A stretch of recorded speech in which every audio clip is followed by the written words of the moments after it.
Morning. मेरा नाम रजनी खवड़े है और मैं आपको अकाउंट सब्जेक्ट पढ़ाऊंगी। सबसे पहले आप सभी बच्चों का हमारे महर्षि कॉलेज में स्वागत है। Welcome to Maharshi college. और मैं आशा करती हूँ कि आप सभी बच्चे अपने एजुकेशन के फील्ड में बहुत आगे बढ़ेंगे। Education is the best policy, education is the best life. आप लोगों ने बीकॉम कंप्यूटर सब्जेक्ट लिया है। बीकॉम कंप्यूटर में अकाउंट सब्जेक्ट मेजर सब्जेक्ट है और मेजर सब्जेक्ट में 3 पेपर्स होते हैं, 3 पेपर्स होते हैं। पहला फाइनेंशियल अकाउंट, वित्तीय लेखांकन। सेकंड कॉस्ट अकाउंट, लागत लेखांकन। और थर्ड पेपर है आपका बिजनेस लॉ। तो ये तीनों पेपर आपको अकाउंट सब्जेक्ट में है। मैं आज एक टॉपिक लेकर आपको फॉर दिस एग्जांपल के अकॉर्डिंग आपको एक टॉपिक लेकर एग्जांपल समझाऊंगी। तो अकाउंटिंग सब्जेक्ट में बही खातों का उल्लेख होता है। व्यावहारिक या व्यापारिक तौर पे अनेक प्रकार के लेन देन होते हैं। छोटी सी छोटा व्यापारी भी रहा तो भी उसके पास आय व्यय खाता बनता है। क्या हम अगर हम शॉप डालते हैं तो क्या हमें दिन भर के जितने भी हमने प्रोडक्ट विक्रय किए या कुछ हमने पैसे आए तो वो हमें पता रहता है क्या? नहीं पता है। हमारे माइंड इतना शार्प नहीं होता है, इसीलिए हमको लिखित रूप से उसको एक बही में लिखित रूप से ब्यौरा पूरा लिखा जाता है, जिसे हम बही के रूप में प्रस्तुत करते हैं। आज का टॉपिक है हमारी जनरल एंट्री। जनरल एंट्री का मैंने आपको अर्थ, परिभाषा ये सब मैंने आपको समझा दी है। और जनरल एंट्री ऐसा नहीं है कि हम उसमें कुछ भी लिख सकते हैं, उसको भी एक तरीके से एक प्रारूप के रूप में लिखा जाता है। जनरल एंट्री का प्रारूप मैंने इसके पहले आपको समझा दिया है। आज मैं आपको एक एग्जांपल के अकॉर्डिंग जनरल एंट्री का एग्जांपल सॉल्यूशन आपको बता रही हूँ। For this example general entry के लेन देनों का अग्रलिखित तौर पर 2025 1 जनवरी को क्या किया है? नकद से व्यापार प्रारंभ किया है। नकद से व्यापार प्रारंभ किया है। सबसे पहले जो जनरल एंट्री का प्रारूप होता है उसके अकॉर्डिंग हमको कॉलम खींचने रहते हैं। सबसे पहले जनरल एंट्री हेडिंग, या कोई पर्सन का नाम हो या कोई कंपनी का नाम हो तो वो कंपनी का नाम भी यहाँ शो कर सकते हैं। श्री राम ट्रेडर्स।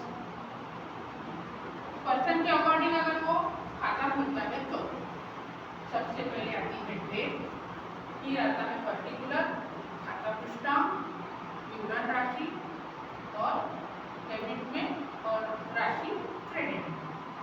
सबसे पहले अपना क्या व्यापार हुआ है? नकद से व्यापार प्रारंभ किया। कौन सी डेट को किया? 1 जनवरी को किया। तो नकद से अगर व्यापार प्रारंभ करते हैं तो नकद खाता हमारा क्या होता है? डेबिट होता है। पूंजी खाते से मतलब पूंजी खाता हमारा क्या होता है? क्रेडिट होता है। नरेशन लिखना बहुत जरूरी है कि हमने कौन सा व्यापार किया है। तो यहाँ हमने नरेशन के अकॉर्डिंग क्या लिखा है? नकद से व्यापार प्रारंभ किया। कितने रुपए से किया है? 20,000 20,000 से। नेक्स्ट एंट्री जो है हमारी 2 जनवरी की, फर्नीचर खरीदा 1000 रुपीज में। देखो डेट लिखी है अपने 2 जनवरी, फर्नीचर खाता डेबिट, क्योंकि हमने फर्नीचर खरीदा है तो अपने पास क्या आया है? फर्नीचर आया है, इसलिए वो खाता क्या हो गया? अपना डेबिट में गया। अगर हम फर्नीचर खरीदते हैं तो पैसा देकर ही फर्नीचर खरीदेंगे ना, पैसे देकर ही खरीदेंगे ना। तो पैसा अगर जा रहा है तो नगद व्यवहार हो रहा है, हमारी पूंजी जा रही है, रोकड़ जा रही है तो नगद व्यवहार हो रहा है। तो इसलिए वो नगद खाते से वो खाता क्या हो गया? क्रेडिट हो गया। 1000 रुपीज 1000 रुपीज। नेक्स्ट एंट्री जो है हमारी 5 जनवरी, नगद माल खरीदा। खरीदना, खरीदना अगर खरीदते हैं हम तो क्रय करते हैं और बेचते हैं तो विक्रय करते हैं।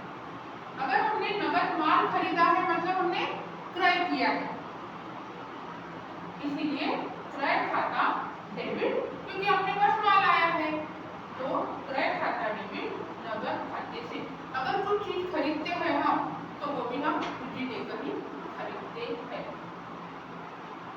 ये होगा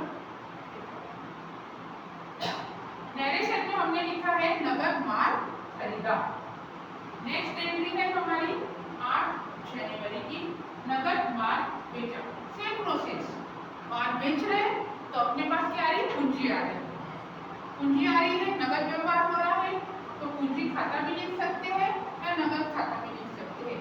तो वो खाता अपना हो गया डेबिट और विक्रय खाते से, क्योंकि हमने माल बेचा है। कितने रुपीस का, 3000 का।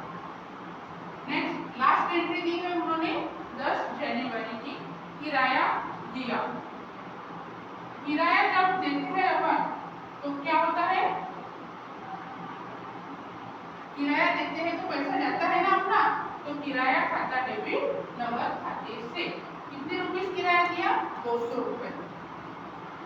ये पूरी एंट्री अपन ने जनरल एंट्री के अकॉर्डिंग यहाँ पर लिखी हुई है और सबसे लास्ट में इसका आता है टोटल। ठीक है।